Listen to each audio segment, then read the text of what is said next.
TV 9 news కి స్వాగతం. ప్రజా సంఘాల ఆధ్వర్యంలో నిరసన తెలిపారు. ఏఐఎఫ్డిఎస్ రాష్ట్ర అధ్యక్షుడు పల్లె మురళి, మహిళా సంఘం గ్రేటర్ హైదరాబాద్ కమిటీ సభ్యురాలు శివాని, యోజన సంఘం మహిళా కన్వీనర్ సుల్తానా బేగంలు మిగతా సభ్యులు కలిసి నిరసన కార్యక్రమాన్ని నిర్వహించారు. ఈ సందర్భంగా కలకత్తాలో వైద్య విద్యార్థి ట్రైనింగ్ డాక్టర్పై అత్యాచారం చేసి హత్య చేసిన నిందితుల్ని కఠినంగా శిక్షించాలని రాష్ట్ర అధ్యక్షుడు పల్లె మురళి అన్నారు. మియాపూర్ ఎక్స్ రోడ్లో దేశవ్యాప్తంగా మహిళలపై చిన్నారులపై జరుగుతున్న దాడులను నిరసిస్తూ ప్రజా సంఘాల ఆధ్వర్యంలో నిరసన కార్యక్రమంలో మహిళా సంఘం గ్రేటర్ హైదరాబాద్ కమిటీ సభ్యులు శివాని, యోజన సంఘం మహిళా కన్వీనర్ సుల్తానా బేగం మాట్లాడారు. And I want justice for her because as we are coming every day to college, we cannot feel secure at the places, at the roads. Our own working places are not secure for us. So what we can do? हम अपने लिए कैसे आगे बढ़े? अगर हम लोग को इतना डर रहेगा, इतना खतरा रहेगा तो हम आगे कुछ भी नहीं कर सकते. इसीलिए जब तक जस्टिस नहीं मिलता हम गर्ल्स आगे बढ़ने का सोच भी नहीं सकते, क्योंकि उन लोग को जितना बुरा हुआ उन लोग के साथ वो सब हम लोग देख के बहुत बुरा लग रहा.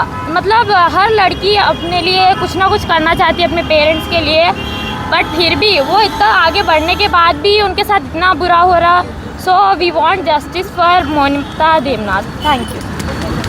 And I want justice for her because as we are coming every day to college, we cannot feel secure at the places, at the roads. Our own working places are not secure for us. So what we can do? हम अपने लिए कैसे आगे बढ़े? अगर हम लोग को इतना डर रहेगा, इतना खतरा रहेगा तो हम आगे कुछ भी नहीं कर सकते. इसीलिए जब तक जस्टिस नहीं मिलता हम गर्ल्स आगे बढ़ने का सोच भी नहीं सकते, क्योंकि उन लोग को जितना बुरा हुआ उन लोग के साथ वो सब हम लोग देख के बहुत बुरा लग रहा. मतलब हर लड़की अपने लिए कुछ ना कुछ करना चाहती है अपने पेरेंट्स के लिए, बट फिर भी वो इतना आगे बढ़ने के बाद भी उनके साथ इतना बुरा हो रहा. So we want justice for Monika Devnath. Thank you. మోమిత మీద అత్యాచారాన్ని మేము తీవ్రంగా ఖండిస్తున్నాము. ఎందుకంటే ఆమె జాబు ట్రైనింగ్లో ఉంది. ఆమె ఎన్నో మంది ప్రాణాలు కాపాడాలని వైద్య శిబిరంలోకి ఒక వైద్యం చేయాలనేది ఆమె ఎన్నుకున్నది ఒక జాబ్ని. ఆ జాబ్లో కూడా వాళ్ళకి స్వేచ్ఛ అనేది లేకుండా అయిపోయింది. ఒక ఆడపిల్లలు ఇంట్లో ఉన్నా వాళ్ళకు అది ఏమంటారు, రక్షణ లేదు. బయటికి వెళ్ళినా రక్షణ లేదు, కాలేజ్లోకి వెళ్ళినా రక్షణ లేదు. స్కూళ్ళలో వెళ్తే అక్కడ సార్ వాళ్ళు కూడా, అంటే కొన్ని స్కూళ్ళలో కాలేజ్లలో ఏమవుతుందంటే విద్యార్థులను చూస్తే మళ్ళీ వాళ్ళకు పాఠాలు చెప్పాలనిపిస్తుందా లేకపోతే ఏం చేయాలనిపిస్తుందో తెలుసలేదు. వాళ్ళు కొద్దిమంది ఆడపిల్లలకు కూడా వీడియోలు తీసి చాలా విధంగా వాళ్ళకు ఫార్వర్డ్ చేసి బ్లాక్మెయిల్ చేయడం జరుగుతుంది. ఇది మేము చాలా తీవ్రంగా ఖండిస్తున్నాం దీన్ని. ఇక్కడ దేశంలో కాదు, వేరే దేశాలలో జరిగితే ఇమీడియట్లీ దాని మీద యాక్షన్ తీసుకుంటారు. మన దేశంలో ఎందుకు లేదు అది అనేది నేను తీవ్రంగా ఖండిస్తున్నాను. ప్రతి దేశంలో ఇమీడియట్లీ ఏదైనా జరిగిందంటే దాని మీద యాక్షన్ తీసుకొని ఉరి తీయడమా, షూట్ చేయడమా అని జరుగుతుంది. మన దగ్గర కోర్టు వాళ్ళకే తీర్పిస్తుంది, జనాల వాళ్ళకే అనేది చాలా కేంద్ర ప్రభుత్వం వచ్చినాక ఈ అత్యాచారాలు, అవమానాలు ఒరిస్సాలో, బీహార్లో ఎక్కడ చూసినా ఇవి చాలా జరుగుతున్నాయి.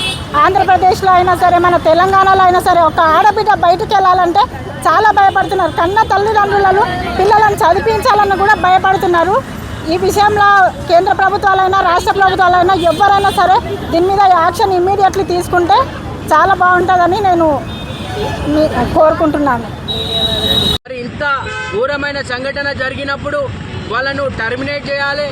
అదేవిధంగా ఏదైతే సమస్య ఉందో ఆ సమస్యను పరిష్కరించడం కోసం అక్కడున్నటువంటి ప్రభుత్వం ఏం చేస్తుందో ప్రజలకు చూపెట్టేది పోయి ఇవాళ వాళ్ళు చేస్తున్నటువంటి పనులన్నీ కూడా మరి ఆ యొక్క హంతకులను కాపాడేందుకు లాగా అనిపిస్తున్నాయి తప్ప నిజంగా ప్రజల పక్షాన ఉండడానికి అనే విధంగా కనిపిస్తలేదు. ఒక మహిళా ముఖ్యమంత్రి అయ్యుండి కూడా ఒక మహిళకు న్యాయం చేయకపోవడం సిగ్గుచేటు. అదేవిధంగా ఆ యొక్క అమ్మాయి రేప్ జరిగినటువంటి అమ్మాయి ఏదైతే అక్కడ ఉన్నటువంటి ఆనవాళ్ళు, ఆమె బాడీలో దొరికినటువంటి సెమన్, ఇదంతా దాని ప్రకారం కనీసం ఒక 5-6 మంది అంటే ఒక గ్యాంగ్ రేప్ జరిగిందనేది క్లియర్గా చెప్తా ఉన్నారు ఫారెన్సిక్ రిపోర్ట్. కానీ ఈ యొక్క వెస్ట్ బెంగాల్ ప్రభుత్వం మాత్రం దాన్ని వెనుకేసుకొస్తూ ఉన్నది. వాళ్ళ రాజకీయాల కోసం హంతకులను కాపాడకండి. ప్రజల పక్షాన, ప్రజల ద్వారా వచ్చినటువంటి మీరందరూ కూడా ప్రజల పక్షాన ఉండి ప్రజలకు న్యాయం చేసే విధంగా ముఖ్యంగా ఈ దేశంలో ఈ యొక్క అత్యాచారాలు జరగకుండా కఠినమైన చట్టాలు తీసుకురావాలి. సుమారు 7 దశాబ్దాల మన స్వతంత్ర భారతంలో స్వతంత్రం వచ్చినప్పుడే గాంధీ తాత చెప్పిండు, ఈ దేశంలో ఎప్పుడైతే మహిళ స్వేచ్ఛగా అర్ధరాత్రి తిరగలుగుతుందో అప్పుడే నిజమైన స్వతంత్రం అని. కానీ స్వతంత్ర దినోత్సవం రోజే ఇలాంటి అమానవీయ ఘటన జరగడం చాలా బాధాకరం. ఇలాంటి మళ్ళొకసారి జరగకుండా కఠినమైన చర్యలు ప్రభుత్వం తీసుకోవాలి. అదేవిధంగా కేంద్ర ప్రభుత్వం వీటి మీద ఆ ప్రభుత్వం మీద కూడా ఎంక్వైరీ చేసి వెంటనే ఆ సంఘటనలో ఉన్నటువంటి వాళ్ళందరూ కూడా కఠినంగా శిక్షించాలని డిమాండ్ చేస్తాం. మోమిత మీద అత్యాచారాన్ని మేము తీవ్రంగా ఖండిస్తున్నాము. ఎందుకంటే ఆమె జాబు ట్రైనింగ్లో ఉంది. ఆమె ఎన్నో మంది ప్రాణాలు కాపాడాలని వైద్య శిబిరంలోకి ఒక వైద్యం చేయాలనేది ఆమె ఎన్నుకున్నది ఒక జాబ్ని. ఆ జాబ్లో కూడా వాళ్ళకి స్వేచ్ఛ అనేది లేకుండా అయిపోయింది. ఒక ఆడపిల్లలు ఇంట్లో ఉన్నా వాళ్ళకు అది ఏమంటారు, రక్షణ లేదు. బయటికి వెళ్ళినా రక్షణ లేదు, కాలేజ్లోకి వెళ్ళినా రక్షణ లేదు. స్కూళ్ళలో వెళ్తే అక్కడ సార్ వాళ్ళు కూడా, అంటే కొన్ని స్కూళ్ళలో కాలేజ్లలో ఏమవుతుందంటే విద్యార్థులను చూస్తే మళ్ళీ వాళ్ళకు పాఠాలు చెప్పాలనిపిస్తుందా లేకపోతే ఏం చేయాలనిపిస్తుందో తెలుసలేదు. వాళ్ళు కొద్దిమంది ఆడపిల్లలకు కూడా వీడియోలు తీసి చాలా విధంగా వాళ్ళకు ఫార్వర్డ్ చేసి బ్లాక్మెయిల్ చేయడం జరుగుతుంది. ఇది మేము చాలా తీవ్రంగా ఖండిస్తున్నాం దీన్ని. ఇక్కడ దేశంలో కాదు, వేరే దేశాలలో జరిగితే ఇమీడియట్లీ దాని మీద యాక్షన్ తీసుకుంటారు. మన దేశంలో ఎందుకు లేదు అది అనేది నేను తీవ్రంగా ఖండిస్తున్నాను. ప్రతి దేశంలో ఇమీడియట్లీ ఏదైనా జరిగిందంటే దాని మీద యాక్షన్ తీసుకొని ఉరి తీయడమా షూట్ చేయడమా అని జరుగుతుంది.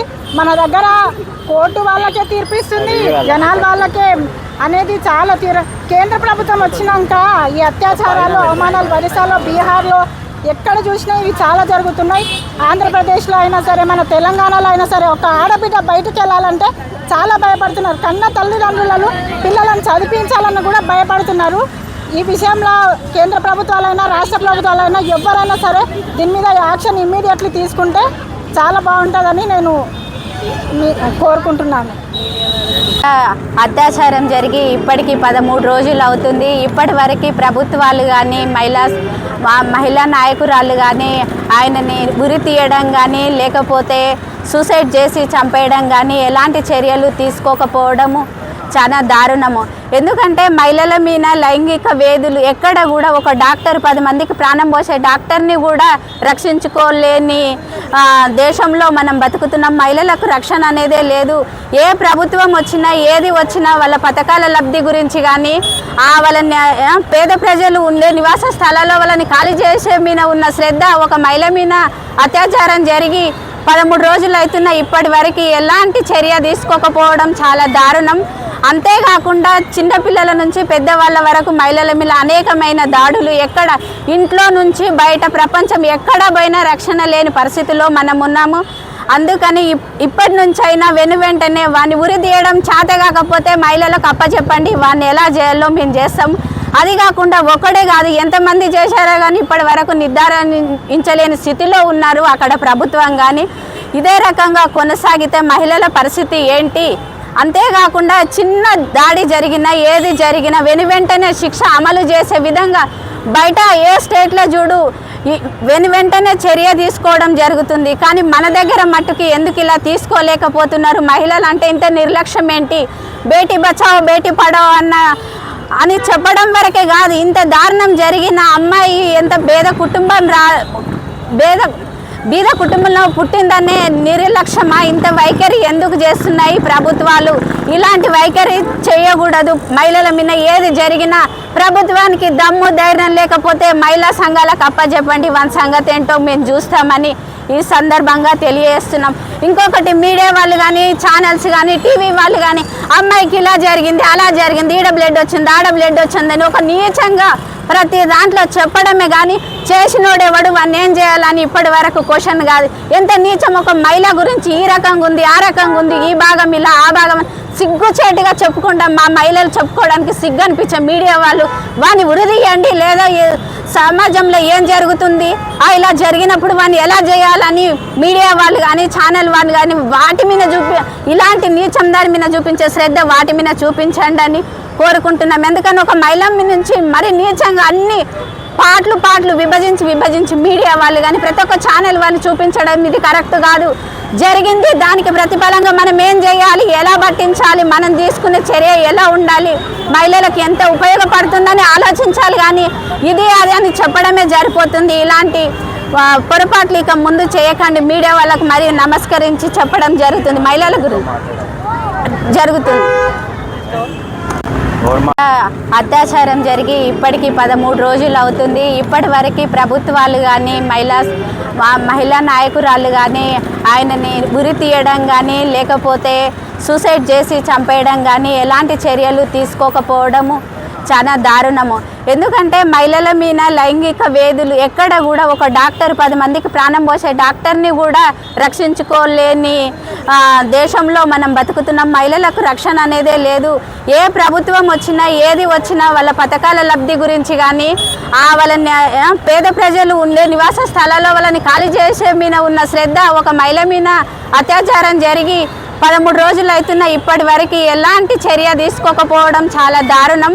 అంతేకాకుండా చిన్నపిల్లల నుంచి పెద్దవాళ్ళ వరకు మహిళల మీద అనేకమైన దాడులు, ఎక్కడ ఇంట్లో నుంచి బయట ప్రపంచం ఎక్కడ పోయినా రక్షణ లేని పరిస్థితిలో మనం ఉన్నాము. అందుకని ఇప్పటి నుంచైనా వెంటనే వాడిని ఉరి తీయడం చేత కాకపోతే మహిళలకు అప్పచెప్పండి, వాడిని ఎలా చేయాలో మేము చేస్తాం. అది కాకుండా ఒకడే కాదు ఎంతమంది చేశారో కానీ ఇప్పటి వరకు నిర్ధారించలేని స్థితిలో ఉన్నారు అక్కడ ప్రభుత్వం కానీ. ఇదే రకంగా కొనసాగితే మహిళల పరిస్థితి ఏంటి? అంతేకాకుండా చిన్న దాడి జరిగినా ఏది జరిగినా వెంటనే శిక్ష అమలు చేసే విధంగా బయట ఏ స్టేట్లో చూడు వెంటనే చర్య తీసుకోవడం జరుగుతుంది. కానీ మన దగ్గర మట్టుకి ఎందుకు ఇలా తీసుకోలేకపోతున్నారు? మహిళలు అంటే ఇంత నిర్లక్ష్యం ఏంటి? బేటీ బచావో బేటీ పడావో అని చెప్పడం వరకే కాదు, ఇంత దారుణం జరిగిన అమ్మాయి ఎంత బీద కుటుంబంలో పుట్టిందనే నిర్లక్ష్యమా? ఇంత వైఖరి ఎందుకు చేస్తున్నాయి ప్రభుత్వాలు? ఇలాంటి వైఖరి చేయకూడదు. మహిళల మీద ఏది జరిగినా ప్రభుత్వానికి దమ్ము ధైర్యం లేకపోతే మహిళా సంఘాలకు అప్పచెప్పండి, వాని సంగతి ఏంటో మేము చూస్తామని ఈ సందర్భంగా తెలియజేస్తున్నాం. ఇంకొకటి మీడియా వాళ్ళు కానీ ఛానల్స్ కానీ టీవీ వాళ్ళు కానీ అమ్మాయికి ఇలా జరిగింది అలా జరిగింది, ఈడ బ్లడ్ వచ్చింది ఆడ బ్లడ్ వచ్చిందని ఒక నీచంగా ప్రతి దాంట్లో చెప్పడమే కానీ చేసినోడెవడు వాడిని ఏం చేయాలని ఇప్పటి వరకు క్వశ్చన్ కాదు. ఎంత నీచం! ఒక మహిళ గురించి ఈ రకంగా ఉంది ఆ రకంగా ఉంది, ఈ భాగం ఇలా ఆ భాగం సిగ్గుచేటుగా చెప్పుకుంటాం. మా మహిళలు చెప్పుకోవడానికి సిగ్గు అనిపించే మీడియా వాళ్ళు వాడిని ఉరిదీయండి, లేదా సమాజంలో ఏం జరుగుతుంది, ఇలా జరిగినప్పుడు వాడిని ఎలా చేయాలని మీడియా వాళ్ళు కానీ ఛానల్ వాళ్ళు కానీ వాటి మీద ఇలాంటి నీచం దారి మీద చూపించే శ్రద్ధ వాటి మీద చూపించండి అని కోరుకుంటున్నాం. ఎందుకని ఒక మహిళ నుంచి మరి నీచంగా అన్ని పాటలు విభజించి మీడియా వాళ్ళు కానీ ప్రతి ఒక్క ఛానల్ వాళ్ళు చూపించడం ఇది కరెక్ట్ కాదు.